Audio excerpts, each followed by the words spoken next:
you today? What's the weather like where you are? Well, it's a bit cold in this part of the world. Welcome to the program This Week in History. I am Patricia Bassi. As usual, this is a program that revolves around historical events.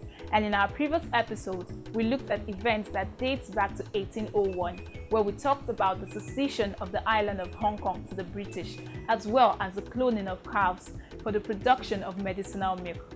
How interesting! Well, today's episode of the program won't be far-fetched from being enlightening, exciting, and of course, educating. So please subscribe to our YouTube channel in order to stay updated. Like and of course, drop your comments. You can as well share to family and friends. Don't go anywhere. We'll be back after the break.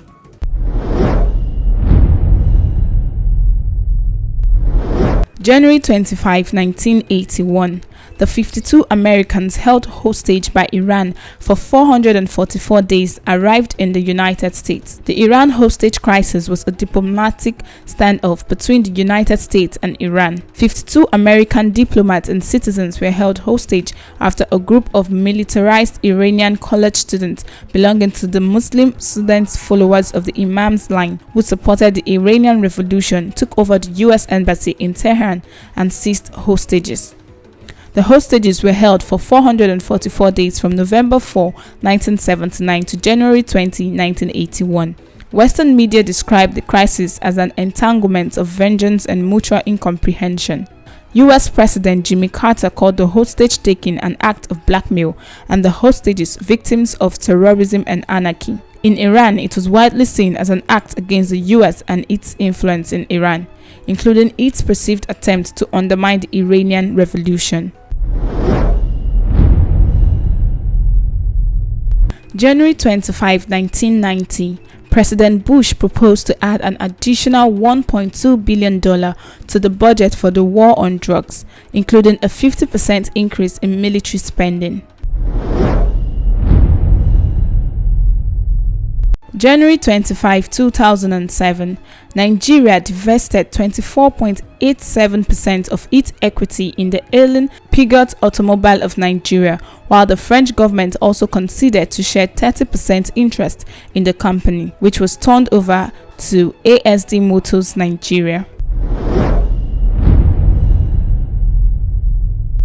January 26, 1969. Riverside and San Bernardino counties were declared disaster areas along with 33 other California counties. California was declared a disaster area after 2 days of flooding and mudslides. Though the damage from these storms was a statewide event, with 35 of 58 California counties being declared federal disaster areas, the flood significantly impacted Riverside and San Bernardino counties. It all began when a 2-day storm, January 13 to 14, brought rain totals in the area close to normal. By January 19, heavy rain and snow again pelted the Southern California region, even forcing a week-long postponement of the Motor Trend 500 at Riverside International Raceway.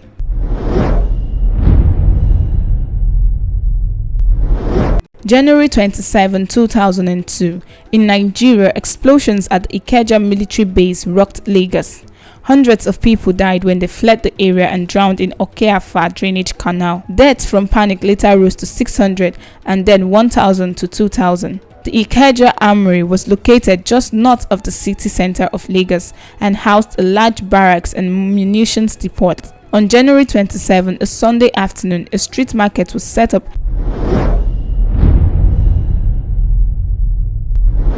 January 28, 2004.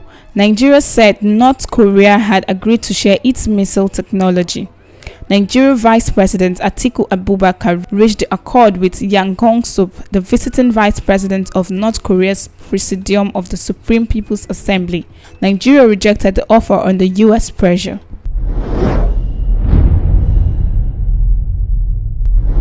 January 29, 1895, a massacre occurred in Nimbe over palm oil.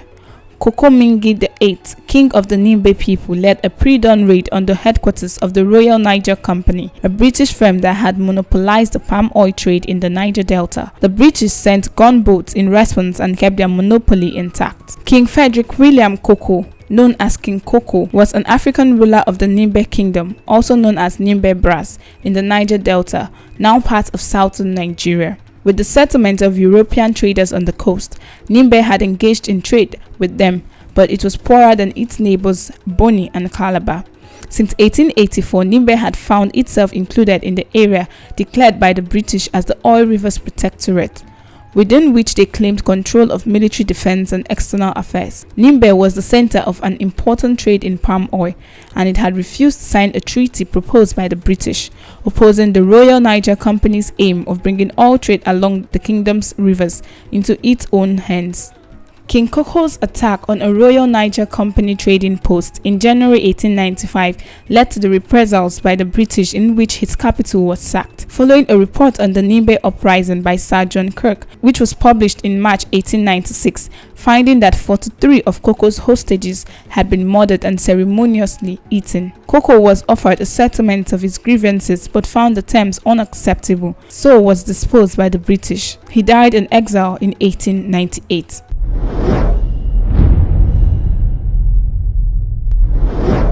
Wow, what an adventure. Well guys, we've come to the end of the program, This Week in History, and I am Patricia Bassin. Do ensure to subscribe to this channel, like, and please drop your comments. You can as well check our previous posts in order to stay updated. So till I come your way again next time, take care.